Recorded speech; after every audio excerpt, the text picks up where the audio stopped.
بسم اللہ الرحمن الرحیم۔ السلام علیکم ناظرین، جاوید ٹی وی پر سبھی دیکھنے اور سننے والوں کو خوش آمدید۔ تو ناظرین، آج کی اس ویڈیو میں ہم بات کریں گے دنیا کی جاہل ترین قوموں کے بارے میں، جو صرف یہ سمجھتے ہیں کہ انگریزی بول کر انہیں کامیابی اور ترقی مل سکتی ہے، اور جن میں ہمارا پاکستان بھی شامل ہے، کیونکہ یہاں پر زیادہ تر پڑھے لکھے افراد اردو کی بجائے انگریزی بولنے کو ترجیح دیتے ہیں، اور ان لوگوں کے انگلش بولنے سے ہم یہ سمجھتے ہیں کہ یہ بندہ کتنا ایجوکیٹڈ ہے، کیونکہ پاکستان میں ہمارا تعلیمی نظام سارے کا سارا اردو سے انگلش میں کنورٹ ہو چکا ہے، جو کہ ہمارے لیے شرمندگی کا باعث ہے، اور ہماری قومی زبان اردو ہمارے تعلیمی نظام میں صرف نام کی باقی ہے۔ لیکن ناظرین، یہ صرف پاکستان میں نہیں بلکہ پوری دنیا میں ہی انگریزی بولنے کا رجحان بڑھ چکا ہے، اور آج کی ویڈیو میں ہم ذکر کرنے جا رہے ہیں انہی قوموں کے بارے میں، تو ہمارے ساتھ رہیے گا اور ویڈیو کو لاسٹ تک مکمل دیکھیے گا۔ اور ویڈیو شروع کرنے سے پہلے ایک چھوٹی سی گزارش ہے کہ ویڈیو کے نیچے دیے گئے لال بٹن کو دبا کر ہمارے اس چینل کو جلدی سے سبسکرائب کر لیں، اور ساتھ ہی گھنٹی کے نشان کو لازمی دبا دیں تاکہ آپ کو ہماری ہر نئی آنے والی ویڈیو سب سے پہلے مل سکے۔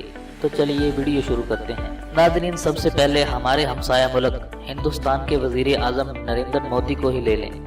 ان کی ماں نے ساری زندگی گھروں میں کام کاج کیا اور باپ نے اسٹیشن پر چائے بیچی۔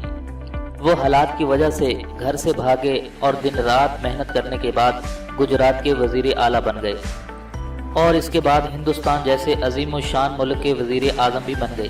آپ نریندر مودی کی کوئی بھی تقریر اٹھا کر دیکھ لیں، آپ کو وہ ہندی بولتے ہی نظر آئیں گے، کیونکہ ہندوستان کی خود اعتمادی کا یہ حال ہے کہ انہی کی وزیر خارجہ سشما سوراج اقوام متحدہ کے اجلاس میں بھی ہندی میں ہی بات کرتی ہیں، اور اس کے برعکس دوسری طرف ہمارے ملک کے وزیر اعظم ہیں جو انگریزی میں تقریر کرنے کو بڑا فخر سمجھتے ہیں۔ اور اسی طرح آپ ترکی اور ترک لوگوں کی جہالت کا اس بات سے اندازہ لگا لیں کہ آپ کو شاید ہی پورے ترکی میں کوئی ایک ترک ڈاکٹر بھی ایسا نظر آئے جو انگریزی لفظ پین کے معنی جانتا ہو۔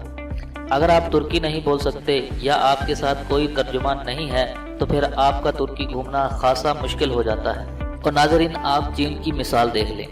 ماؤ زے تنگ کی جہالت کا یہ حال تھا کہ انہوں نے ساری زندگی کبھی انگریزی بولی ہی نہیں۔ جب کبھی کوئی لطیفہ ان کو انگریزی میں سنایا جاتا، ان کی آنکھوں کی پتلیوں تک میں کوئی جنبش نہیں ہوتی تھی، اور جب کوئی وہی لطیفہ چینی زبان میں سناتا تو کہا لگا کر ہنستے تھے۔ وہ ہمیشہ بولتے تھے کہ چینی قوم گونگی نہیں ہے۔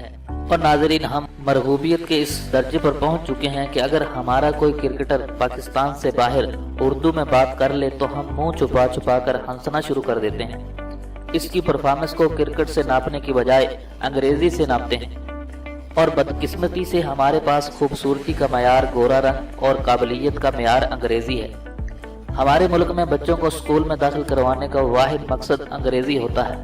اور ناظرین، کبھی کبھی میں حیران ہوتا ہوں کہ امریکہ اور برطانیہ میں ماں باپ بچوں کو اسکول میں داخل کیوں کرواتے ہوں گے، کیونکہ ان کی تو مادری زبان ہی انگریزی ہے۔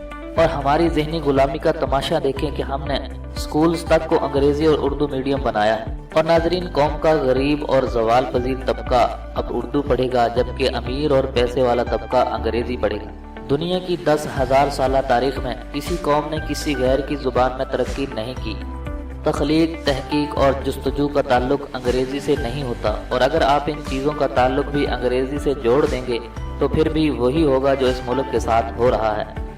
اس قوم کا نوجوان بھلا کیسے کچھ سوچ سکتا ہے جس کا واحد مقصد اپنی انگریزی درست کر کے اعلیٰ نوکری حاصل کرنا ہو، جو بالکل لکیر کا فقیر بن چکا ہو، بے سوچے سمجھے بس رٹے لگائے جائے۔ اس کا نتیجہ یہ نکلتا ہے کہ اب ہمارے بچوں کو انگریزی آتی نہیں ہے اور اردو انہیں مشکل لگتی ہے۔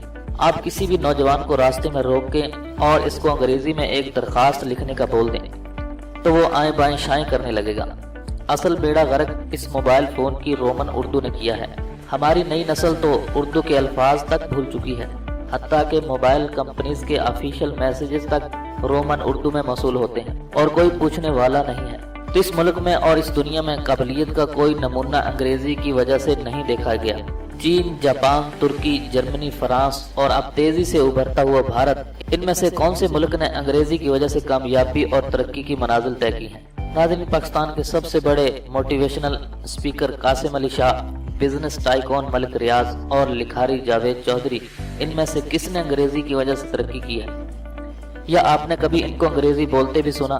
اور ویڈیو کے آخر میں ایک آپ سے ریکویسٹ کرتا ہوں کہ خدارا خود بھی قابل بننے کی کوشش کیجیے اور بچوں کو بھی قابل بنائیے، انگریز نہیں۔ تو ناظرین، میں ہوں جاوید اور آپ دیکھ رہے تھے جاوید ٹی وی۔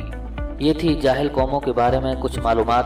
اگر آپ کو یہ معلومات پسند آئیں تو پلیز اس ویڈیو کو لائک کیجیے، شیئر کیجیے اور کمنٹس کے ذریعے ہمیں اپنی رائے سے ضرور آگاہ کیجیے۔ تو آج کی اس ویڈیو میں بس اتنا ہی، ملتے ہیں مزید ایک نئی ویڈیو کے ساتھ، تب تک کے لیے اجازت دیجیے، اللہ حافظ۔